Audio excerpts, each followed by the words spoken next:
Hello my all dear guys. आज मैं आप लोगों को बताऊंगा कि किसी की एज कैसे निकालते हैं, किसी की वर्तमान आयु द्वारा,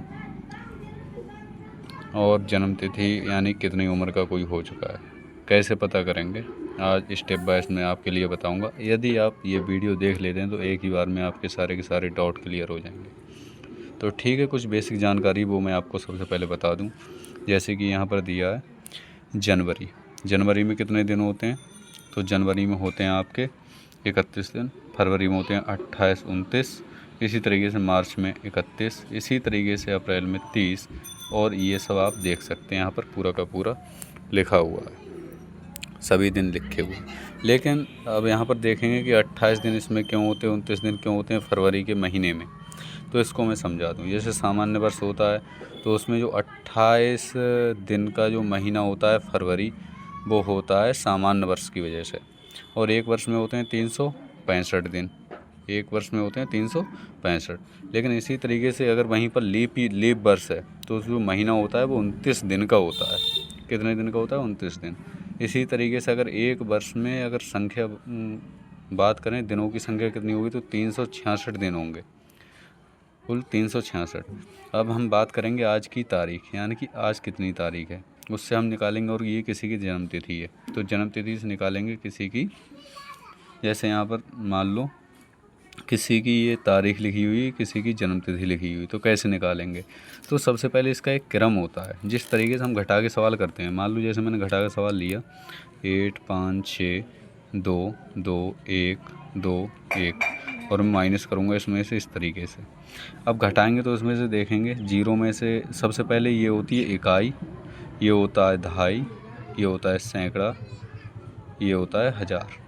तो इसका एक क्रम होता है, सबसे छोटी इकाई द्वारा किया जाता है। इकाई सबसे छोटी इकाई है, इकाई और दहाई, तो यूनिट वाइज किया जाता है, तो यूनिट की तरफ से। इसी तरीके से जो वर्ष, दिन, माह होती है, इसकी भी सबसे छोटी इकाई दिन होती है। ये है दिन हमारा, और ये है हमारा माह, और ये रहा हमारा वर्ष। ठीक है, तो इसी तरीके से जब हम घटाएंगे तो दिन की तरफ से घटाएंगे, क्योंकि इसकी जो छोटी इकाई है वो है दिन। तो 16 में से 10 घटाएंगे तो बताओ कितने बचेंगे, तो कहोगे 6 बचेंगे। 8 में से 5 घटाएंगे तो कितने माह बचेंगे, 3 माह। इसी तरीके से 2025 में से 12 घटाएंगे तो कितने बचेंगे, 13। अब इसी तरीके से आज की तारीख इसमें दे रखी है, लेकिन इसमें थोड़ा अलग है। जो कि आपका डाउट है वो इसमें क्लियर होने वाला है। जैसे 1 में से 15 कैसे घटाया जाएगा, तो हम एक काम करेंगे, जो जन्म तिथि है वो जन्म तिथि देखेंगे। जन्म तिथि माह कौन सा है, तो यहाँ पर क्या है, मई है। लेकिन मई में कितने दिन होते हैं, तो आप यहाँ पर देख सकते हैं 31 दिन की होती है मई। तो आप यहाँ पर 31 दिन की होती है, तो इसमें से लिया जाएगा एक महीना, वो भी किसका, 31 का। 31 का एक माह लेंगे इधर, तो 31 और एक ये 32। 32 में से 15 घटाएंगे तो बचेगा 17, यानी 17 दिन। लेकिन इधर से हमने एक महीना ले लिए, तो यहाँ कितने महीने रह गए, 9। तो 9 में से 5 को घटाया जाएगा तो कितना आएगा, तो आप जानते ही हैं 4 बचेगा, यानी 4 माह। इसी तरीके से 2025 में से 2000 को घटा सकते हो तो 25 बचेगा, यानी 25 वर्ष। तो इसकी आयु कितनी हो जाएगी, 17 दिन, 4 माह, 25 वर्ष। इसी तरीके से एक और डाउट है, इसे आप और देख लें थोड़ा समय देके। जैसे आज की तारीख, तो इसमें से घटाएंगे, 1 में से 15 को नहीं घटाया जा सकता, तो इसी तरीके से एक महीना इधर लेंगे इसमें से। तो यहाँ अब कितना लेंगे, यहाँ पर देखेंगे अब कितनी है जन्म तिथि। ये महीना जो लेना होता है वो हम देखते हैं जन्म तिथि के अकॉर्डिंग। जितने की उसमें माह होगा उतने का ही हम महीना इधर कॉमन ले सकते हैं दूसरी तरफ। तो इसमें देखेंगे हमारा ये क्या है, अक्टूबर है। कितना है, अक्टूबर। तो अक्टूबर 31 का होता है, यहाँ पर देख सकते हैं आप। तो 31, तो इधर लेंगे 31 और एक कितना हो जाएगा, ये 31 का माह लेंगे इसमें से हम। तो 31 और एक 32 में से 15 घटाएंगे तो कितना बचेगा, 17। लेकिन इधर कितने रह जाएंगे, 4। अब 4 में से 10 को नहीं घटाया जा सकता, तो हम क्या करेंगे, तो हम इसमें से एक वर्ष लेंगे कॉमन, इधर ले लेंगे। ठीक है, इसमें महीने में तो एक वर्ष होता है, 12 महीने होते हैं एक वर्ष में।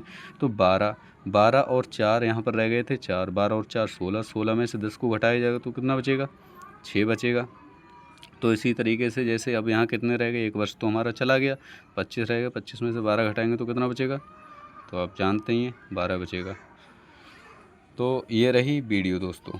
अगर आपको यहाँ पर अब लीप वर्ष का थोड़ा कंसेप्ट है तो मैं बता दूँ लीप वर्ष होता क्या है।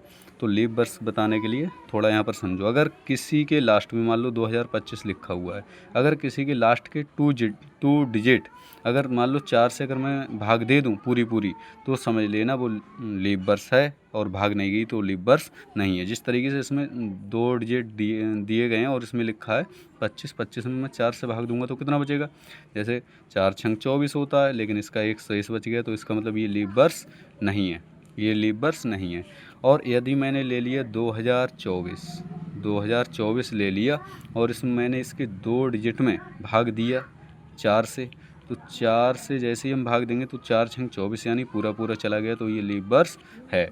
तो इसके अगर लीप वर्ष है तो इसमें कितने दिन होंगे, 29 दिन की होगी, और जो लीप वर्ष नहीं है वो कितने दिन होंगे उसमें, 28। तो सामान्य वर्ष में होते हैं 28 और लीप वर्ष में होते हैं 29। I hope you my all dear guys, मुझे उम्मीद है आप लोगों से कि आपको ये वीडियो अच्छा लगा होगा, पूरा कंसेप्ट जो है क्लियर हुआ होगा। So thank you.